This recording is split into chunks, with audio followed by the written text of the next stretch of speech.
Excellent laydown properties. Pencils. Lay down. Roll over. Good pencils.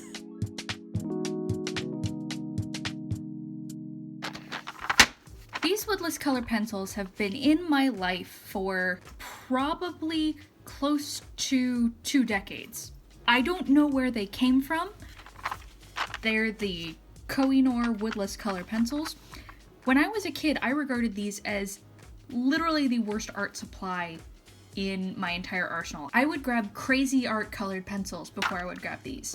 But are these really as bad as I remember? I legit cannot remember who bought these, and as you can see from the packaging, they're pretty beat up. This poor little white was broken, and I did go through and sharpen every one.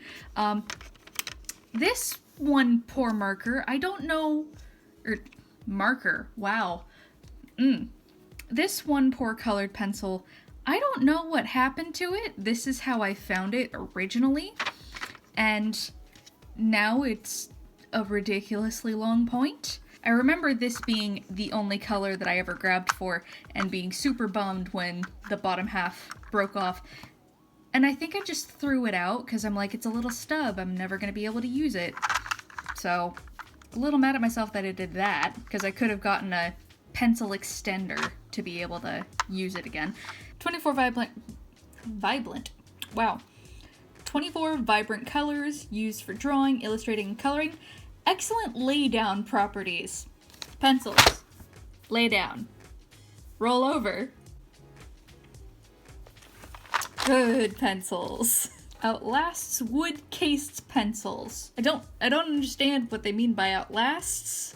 We have plenty old colored pencils around. Sharpen with the standard sharpener, though I've heard you're not supposed to use them with an electric sharpener, just a hand crank one. Lacquer coated, high density, pure color, ideal blending properties. We will see about that. Create a wide variety of unique effects. I am not going to promise a wide variety of unique effects, considering I am not officially trained in colored pencils. Also available in woodless graphite pencils. That sounds like it could be very useful. You get a lot of graphite out of a woodless graphite pencil. So, considering I have had these for years and years and years, they have seen some action, but unsurprisingly they remain unused because I always thought that they were too waxy. They just made muddy colors. Then again, that might have also been my own failings in not knowing color theory. So we will see whether or not I've improved in that realm today. But anyway, let's go through and do some swatching. For today, I'm going to be using my, what was the word I used for it? Low commitment sketchbook. I have another sketchbook that I've been trying to make a cover for that hasn't been going well. So I've resorted to using this sketchbook, and I've done a good amount of sketching around in here. From tiny sketch to sticker. I've got a whole bunch of stickers that are available in my shop, which will be linked down below if you are interested. Hello, my little assistant. All right. You take over that part of the sketchbook, and I can use this part while I'm sketching. I'm able to get a good thick coating. It is pretty waxy. It does shine quite a bit. All right, next let's go in with the red. Oh, I should see how they blend out. I don't like how shiny this looks, so sometimes I suffice with the grainy texture that most colored pencils give ya. Let me do a yellow. Here it is up close. It's still a pretty mucky green, but it's not as non-existent as that orange is. Let me try for a gradient. Blue, red. All right, it's not great. Let's see what we can do for an orange. Okay, that's working a lot better down here. This unfortunately broken one is a color that I've been eyeing for a little bit. I want to see if I can make a nice restricted color palette for me to use. It's a little bit more green than I was hoping for. I was hoping, maybe I also shouldn't use this one. I feel like this is just going to lead to heartache. But also I like this color a little bit. And I'm going to assume that this one is, I love that color. Okay, we're gonna for sure be using this one. I want to try to pick a 5 color palette. Let's check the other green. Nope. This is the kind of green I'm allergic to. I think I am gonna have to use the broken one. That's gross. That is terrible. Okay, if I'm going to layer something over it, it's going to be this dark blue, which is still also not great, but this dark blue. So let's make a list of our final color palette over here. And yes, I am picking my color palette before I even decide what I want to draw. I do like teal and pink together. Let's see. It's not bad. That has potential. I'll set that one aside. I don't want red and green together. Maybe a yellow? Not yellow.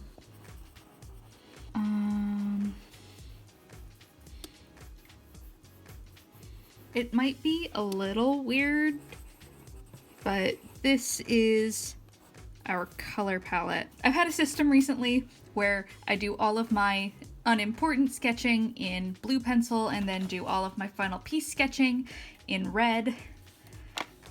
Most of that is because apparently paint markers tend to like red a little bit more, but nice to have a system. The only tortillon or stub or whatever these things are actually called I have has charcoal on one end and then color ace on the other end. So we're just gonna have to suffice with one of the ends. Let's see whether or not I can get this to smudge out.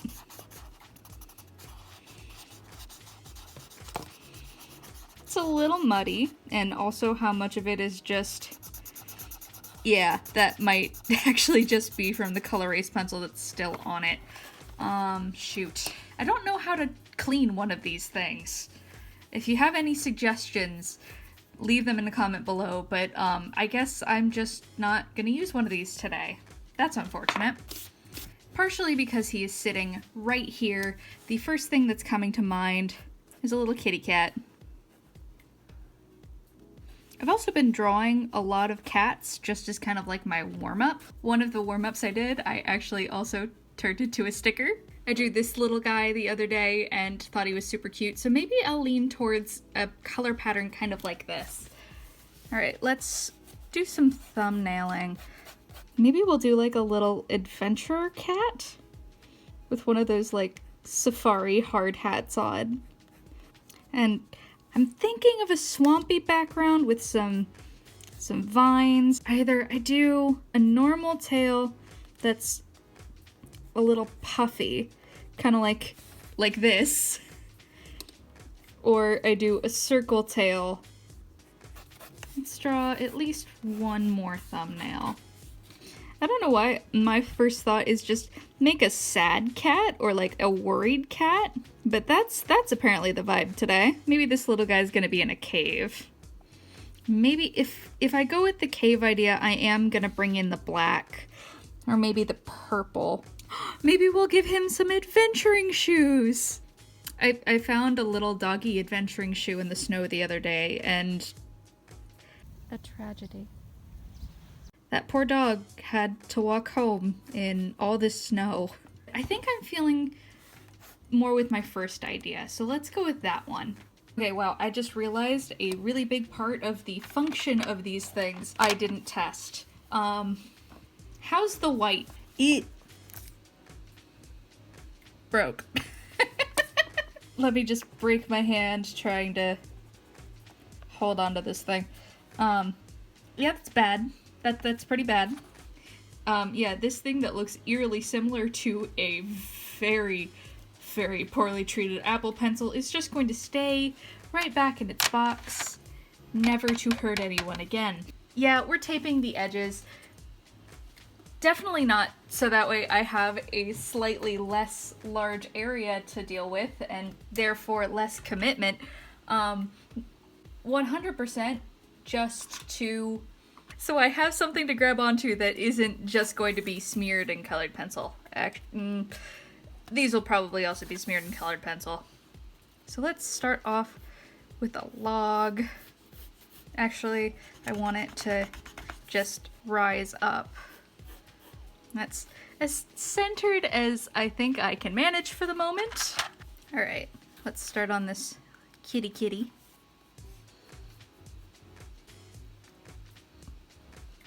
Maybe I should have him actually open his eyes.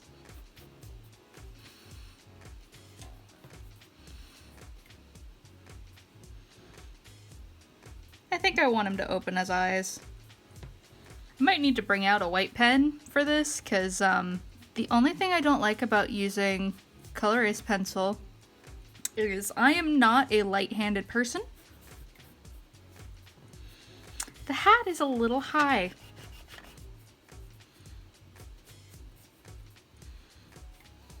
Let's give him his little backpack now with a little sleeping roll. My favorite thing about swamps is the knees of, I think they're cypress trees. They just pop up and we don't know why. Maybe a little friend. Maybe we'll have more of his body shadowed underneath.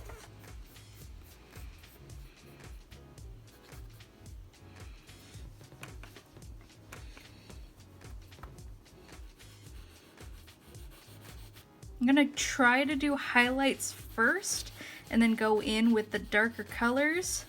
Actually, I am going to, for little froggy man here, do some little accents for his shadows first. This isn't working out. All right, let's see how long it takes to actually sharpen this from complete broken nothing.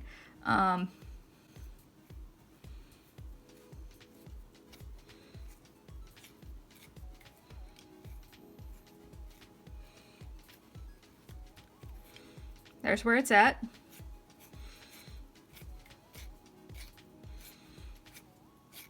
I also have a feeling that I saw somewhere that you're not supposed to put these into pencil sharpeners.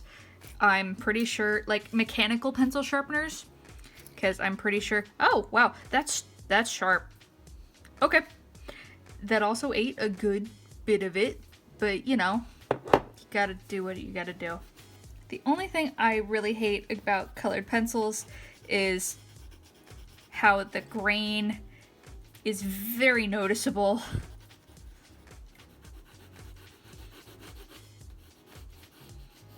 Let's put some shadows in for these guys. I wonder how an eraser does with this. That's not too bad. Works a lot better than the white in the set did. We're gonna go with pink hat. And then red for the inside of the hat. And some shading on the outside here. Maybe I will just use these as the line arts, because it's actually not working too bad. I feel like I'm seeing more of the streaks when I'm using the pink. I think we're gonna go with mostly blue, because I really like how it ended up looking over in the sketch. Oop, his eyes are very uneven. I'm committed to that now. That's great. I wanted to use red for the eyes.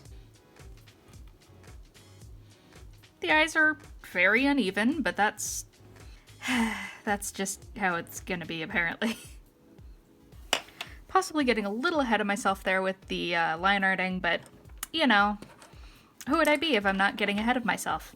We'll blend a little bit more of this before it goes full on into the dark green.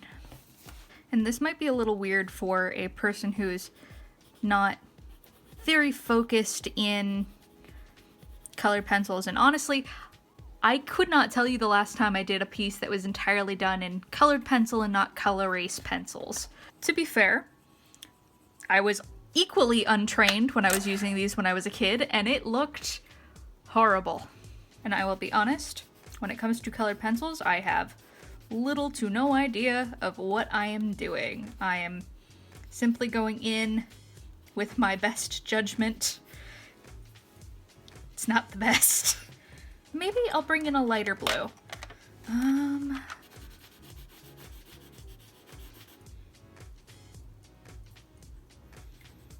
Also gonna go with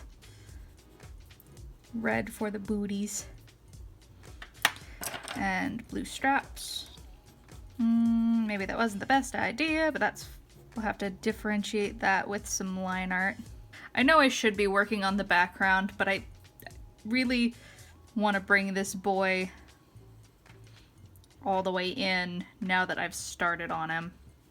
He's got one of those camel backpacks with the little water straw. I will give these one thing. The weight of them is incredibly nice. Okay, this one is a bad example because it lost a good chunk of it, but like this feels like there's a lot to it. And obviously you don't have any of the wood that you would otherwise. Get it? Wood. Thank you. It was the obligatory pun of this video. Thank you for clicking away right now, because even I knew that one was low-hanging fruit, and yet I went for it.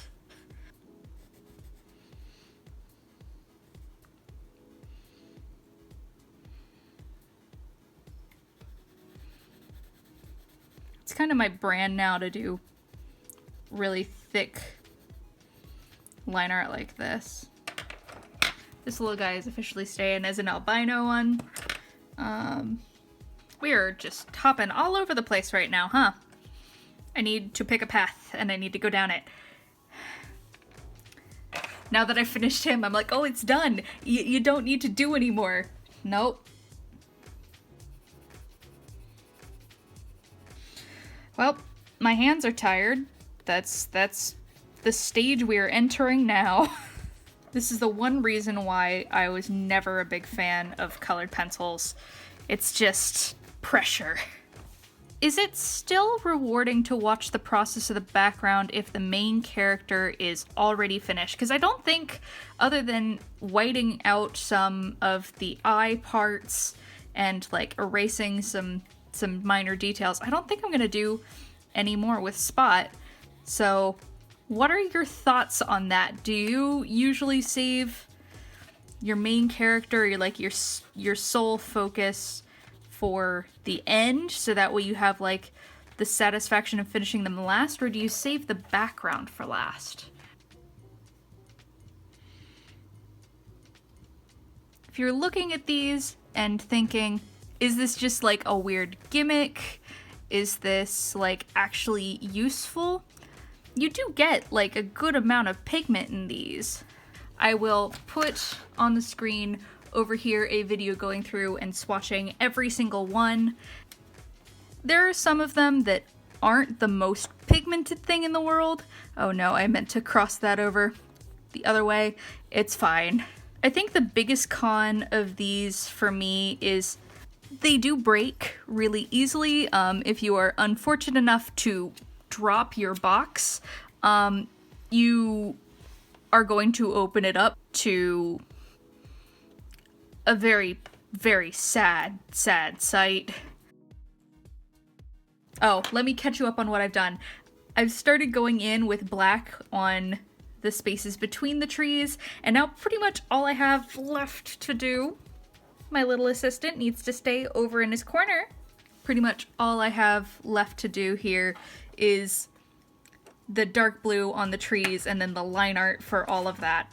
I'm a little worried about this blending in right here now, but they are pretty heavy, but they're also very fragile. It takes pretty much nothing at all to break one of these.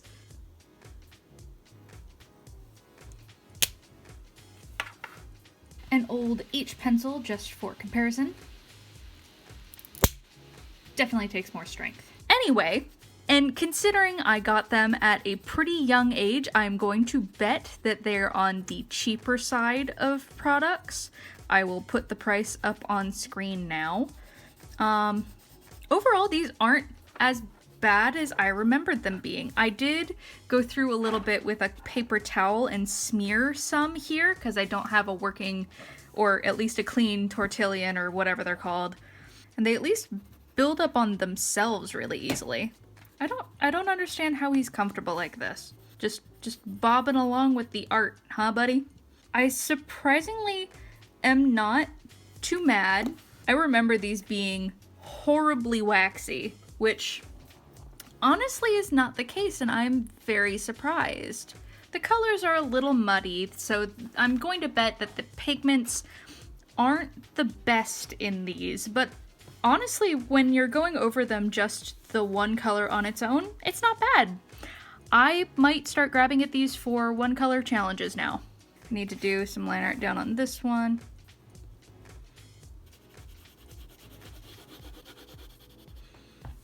All right, it's time for white pen. I think I have to resist the urge to just put a white outline around it. That's my cop-out, apparently. Can't forget to do this little guy's eye.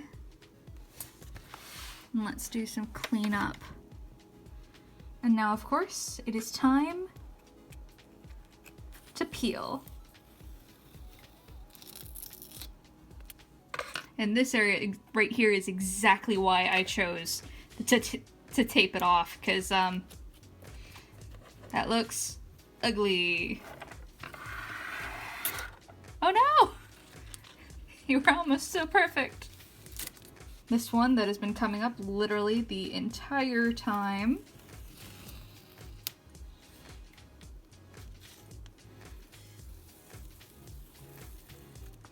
I'm surprised that this paper is deciding it wants to fly away.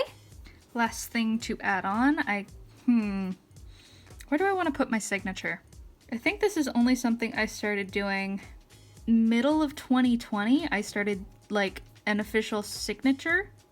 I hope you guys enjoyed seeing me bring this fiction to life.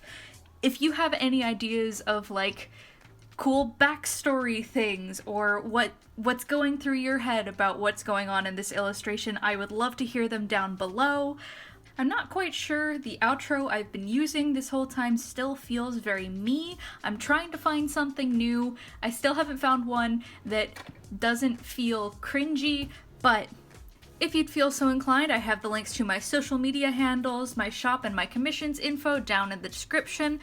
I hope you had fun in seeing this fiction come to life, and I hope you're here for the next one. Thanks, guys.